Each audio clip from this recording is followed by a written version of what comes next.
midnight in Sydney. We call it the hustle, but it's actually a theater of physiological exhaustion played out under 5,000 kelvins of fluorescent judgment. Your environment isn't neutral, it's a predatory neurospatial architecture. You aren't reaching for energy, you are attempting to bypass a systemic dopamine crash with a hyperpalatable stimulant. The branded fridge is a psychological trigger designed to exploit your ego depletion. The convenience economy is the ultimate tax on your willpower.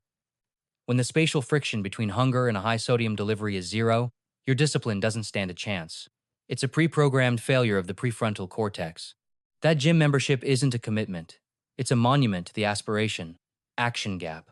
You're trying to hard yakka your way through a life designed for sedentary consumption. You're fighting a war where the terrain is rigged. Stop leaning on the she'll be right facade. It's killing your progress. True discipline isn't a personality trait, it's environmental sovereignty. Let's deconstruct why the Japanese model of Shitsuke succeeds where your willpower fails. We are currently vibrating at a frequency of perpetual cognitive overload. The system isn't broken. It is designed to harvest your neural bandwidth before you even clock in. Look at him. That's the Melbourne corporate ghost, trapped in a 5 p.m. tram, running on the fumes of a work hard, play hard myth that has finally defaulted on its promise. The fitness industry screams willpower, while the environment screams convenience. You're being sold a program for your muscles, but your surroundings are programmed for your failure. Every low-value choice is a drop of ink. Eventually, the water is too dark to see through. This is decision fatigue, the silent killer of the Australian dream. Stop relying on hard yakka. That's a primitive tool for a modern psychological war. We are about to re-engineer your spatial architecture. Welcome to the discipline of the void. Your biology isn't broken, it's being hijacked. You're attempting to override a million years of survival hardwiring with a temporary hit of motivation. For 200,000 years, your ancestors thrived on energy conservation. But today, the urban jungle of Sydney or Melbourne is a sensory trap designed to exploit those very instincts. Bin the calorie trackers and the productivity hacks. You cannot app your way out of a lifestyle that's architected for your cognitive depletion. This is the inertia crisis. Every time you resist that late-night servo run through pure grit, you're burning precious neurofuel on a battle you've already lost. When the chain snaps, it's not a failure of character, it's a biological revolt. Your environment has become a cage, and your willpower is just the lock. Look at this, the volatility loop. You're redlining at 5 a.m. in a fluorescent dungeon, chasing a dopamine spike. Then, the cortisol crash hits. By 7 p.m., your sofa isn't just furniture, it's a gravity well. You aren't failing the program. You are a biological system glitching under the weight of unsustainable intensity. Stop. Stop the frantic optimization. True discipline isn't a violent eruption of effort. It's an architectural constant, quietly, again and again. Welcome to the Shitsuke protocol. In the rain-slicked alleys of Kyoto, the environment doesn't demand your willpower. It holds your hand through the mundane. Here, nourishing the vessel isn't a cheat meal or a rigid macro calculation. It's a rhythmic ritual. When the architecture of your everyday is designed for sustained homeostasis, the hard yakka of discipline disappears. It simply becomes the way you breathe. Look at the data divergence. This isn't a willpower gap, it's a metabolic delta. While we're white-knuckling through a landscape of ultra-processed triggers, they've engineered a terrain of passive health. True discipline isn't about the hard yakka of resisting temptation. It's about environmental architecture. We need to stop acting like heroes and start acting like designers of our own space. Reject the hyper-optimization fallacy. This isn't about some grind-set program or the latest biohacking fad. Those are just exhausting band-aids on a systemic hemorrhage. In Tokyo, movement is ambient. It's the path of least resistance. They aren't fighting their environment. They are being carried by its low-friction design. No performative sweat required. This is visual satiety. When the vessel dictates the portion, the prefrontal cortex doesn't have to negotiate. The environment makes the decision, so your willpower doesn't have to. Listen closely. Your palate is not a fixed legacy. It is an adaptive biological interface. You weren't born craving a lamington or a late-night servo meat pie. You were conditioned for them.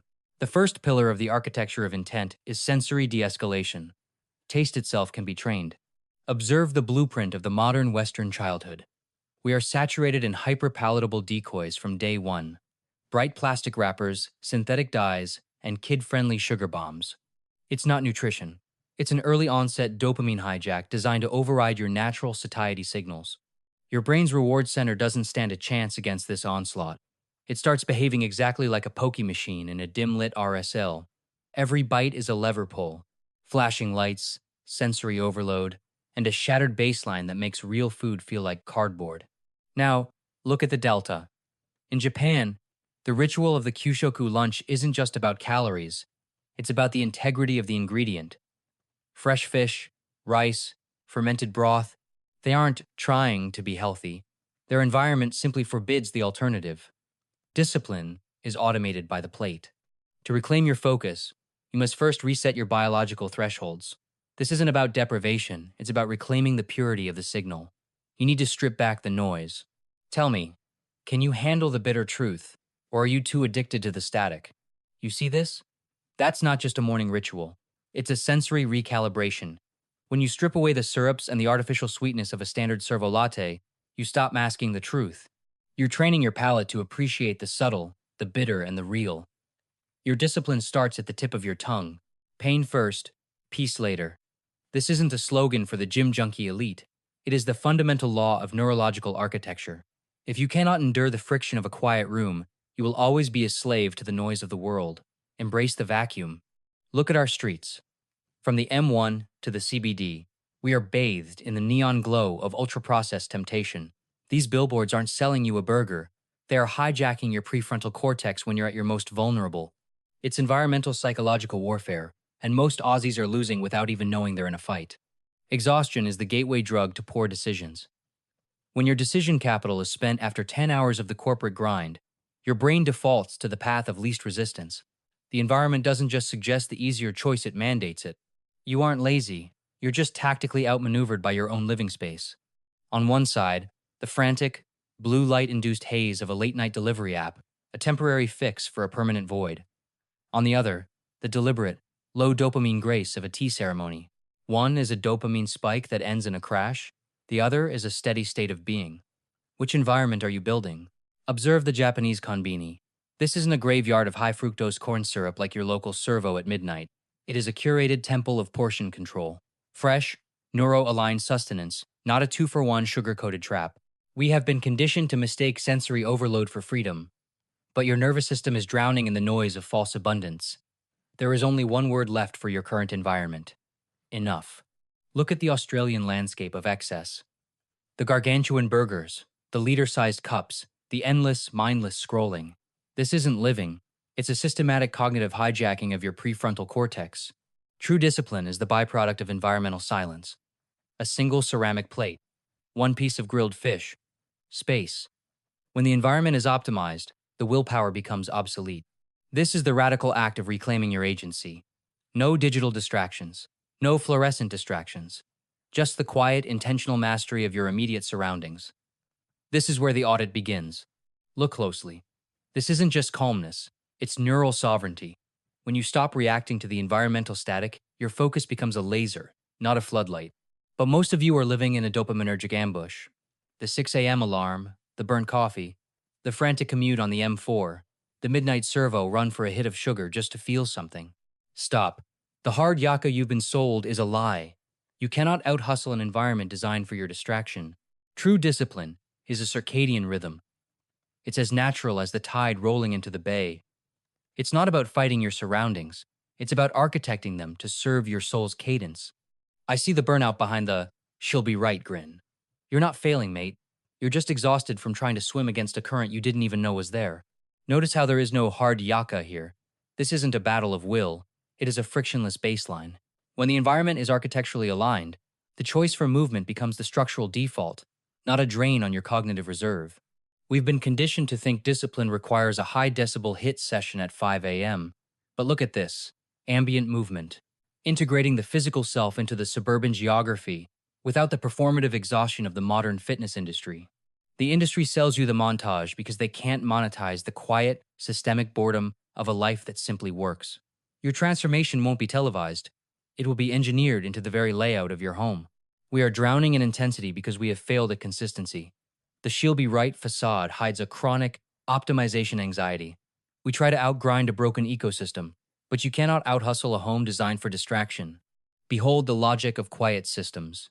When your external triggers are calibrated to your internal goals, discipline stops being an act of grit and becomes an automated program. It's time to audit your fortress. Stop treating your future self like a stranger you hate. This isn't a Sunday sesh of frantic meal prep. It's a preemptive strike on decision fatigue. Fold the kit, prep the fuel. By eliminating micro choices tonight, you've already won the battle for tomorrow morning's cognitive bandwidth. This is frictionless flow in action. The endgame was never to become some performative discipline junkie obsessed with hard yakka. That's a trap designed to burn you out by the time you hit 35. The true goal? Neuroarchitectural congruence. To finally stop living at war with your own biology and let the environment carry the load. In Japan, they understand that the ordinary is sacred. This isn't just washing a bowl. It's a ritual of reverence. While the rest of Sydney is chasing the next dopamine hit at a late-night servo, you are practicing the zen of the ordinary. You're maintaining the system that maintains you. Look at these faces. This isn't the hollow-eyed stare of a Melbourne commuter on their fourth coffee. This is the clarity of the sovereign. They haven't found more willpower. They've simply stopped leaking energy into a chaotic environment. They are the architects of their own stillness. You don't need more grit. You need better geometry. The home audit is complete. The system is the bedrock. Step out of the noise of the hustle and into the quiet power of your own design. The trap is gone. You're finally home. Look closely. Your character isn't built during a grand stand on the MCG or a high-stakes meeting in Barangaroo. It is manufactured in the quiet friction between you and your furniture. Your environment is the silent scriptwriter of your soul. The years don't scream as they slip away.